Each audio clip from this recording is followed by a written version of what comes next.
ओम नमः शिवाय। हर हर महादेव।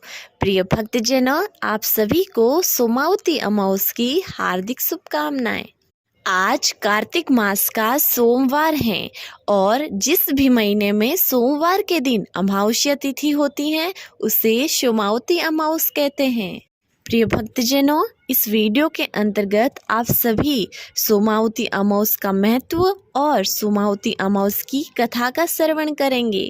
लेकिन इससे पहले आपसे निवेदन है कि अगर आप हमारे इस YouTube चैनल पर नए हैं तो सब्सक्राइब अवश्य कर लीजिए, क्योंकि इस पर हर रोज विभिन्न प्रकार की कथाएं और धार्मिक जानकारी आप तक पहुंचती रहेगी। इसलिए आपसे निवेदन है कि अगर आप इस चैनल को अभी तक सब्सक्राइब न किया है तो सब्सक्राइब कीजिए। प्रिय भक्तजनों, सोमवती अमावस भगवान शिव को समर्पित है। मान्यताओं के अनुसार आज के दिन जो भी व्रत रखता है उसकी सभी मनोकामनाएं पूरी होती हैं तथा पितरों का तर्पण करता है तो उसकी भी मनोकामनाएं पूरी होती हैं। सोमवती अमावस के दिन स्नान दान का महत्व है। कहते हैं कि सोमवती अमावस के दिन व्रत कथा सुनना बेहद शुभ माना जाता है। तो आइए प्रिय भक्तजनों, सुनते हैं सोमवती अमावस की व्रत कथा। पौराणिक कथा के अनुसार एक साहूकार और साहूकारनी थे जिन्हें 7 बेटा बहू और 1 बेटी थी। साहूकार के घर एक साधु हमेशा भिक्षा लेने के लिए आता था।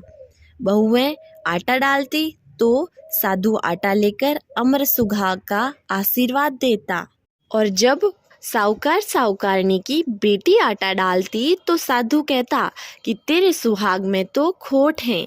ऐसा करते करते बहुत दिन हो गए।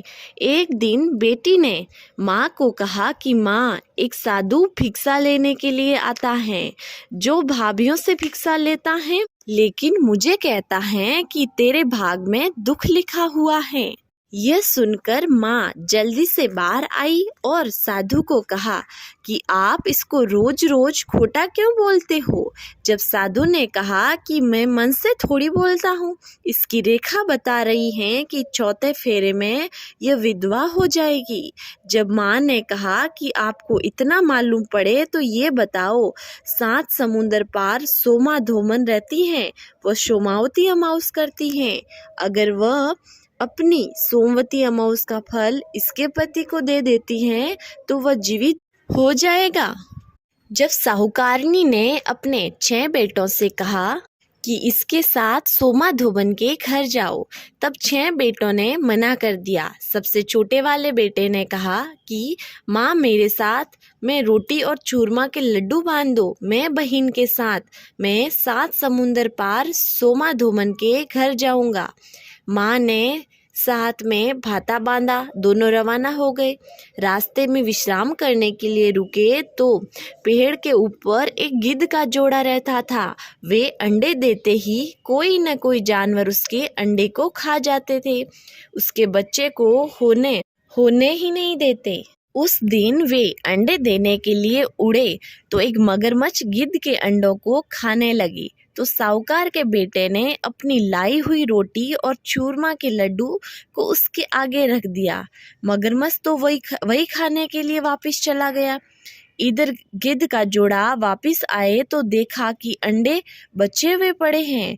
दोनों की बहुत खुशी हुई और वे इंसान की आवाज में बोले कि मेरे अंडे को किसने बचाया, वह मेरे सामने आओ और वर मांगो, मैं बहुत प्रसन्न हूँ। जब दोनों भाई बहन सामने आए, फिर वर के रूप में 7 समुंदर पार सोमा धोमन के घर पहुंचाने को कहा। गिद्ध तो दोनों भाई बहनों को सोमा धोमन के घर छोड़ देता है। वहां पर भी सोमा धोमन के 7 बहू बेटा थे। 7 बहुएं काम के लिए झगड़ती थी। दोनों भाई बहन सोमा धोमन के यहाँ रहकर सुबह सुबह भाई तो लकड़ियाँ चुक कर लेकर आता और बहन घर का सारा काम कर लेती। एक दिन सोमा धोमन के मन में विचार आया कि आजकल मेरे घर में लड़ाई झगड़ा क्यों नहीं होता। बहुओं को पूछा तो बहुएं बोली कि मैं अब क्यों लड़ेंगे, हम तो सुबह उठते ही सभी काम किया हुआ मिलता है। सोमा धोमन ने कहा, ये कैसे हुआ, आज तो मैं इस बात का पता लगा कर रहूंगी। सोमा धूमन तो सुबह जल्दी उठकर देखती हैं कि एक भाई बहन सारा काम करते हैं। सोमा धूमन उनके पास जाती हैं और पूछा कि तुम कौन हो और मेरे घर का सारा काम तुम रोज रोज क्यों करते हो। जब भाई ने सारी बात बताई तब सोमा धूमन ने कहा कि दोनों भाई बहन अपने घर जाओ और माँ को कहना कि बहन की सगाई विवाह करो। जब मुझे संदेशा भेज देना तब मैं आकर सोमवती अमावस का फल इसके पति को दे दूंगी। इधर सोमा धूमन ने अपने घर वालों से कहा कि मेरे जाने के बाद जो कोई घर में मौत हो जाए तो मेरे वापस आने से पहले उससे नहीं जलाना। दोनों भाई बहन घर आए और घर वालों ने विवाह की सारी तैयारियां की। बहन ने फेरे लिए। चौथा फेरे खाते ही उसका पति बैठा बैठा ही घिर गया। सोमा धूमन को पता था तो वह जल्दी जल्दी सोमवती अमावस का पुण्य दिया तो उसका पति उठकर बैठ गया। सभी लोग सोमा धूमन व सोमावती अमावस की जय जयकार करने लगे। उधर सोमा धूमन के 7 बेटे मर गए तो रास्ते में एक कुआं पर मटकी पड़ी थी। सोमा धूमन तो मटकी के 108 टुकड़े किए और सोमवती के नाम से अर्पण किए। अर्पण करते ही उसके 7 बेटे वापस जीवित हो गए।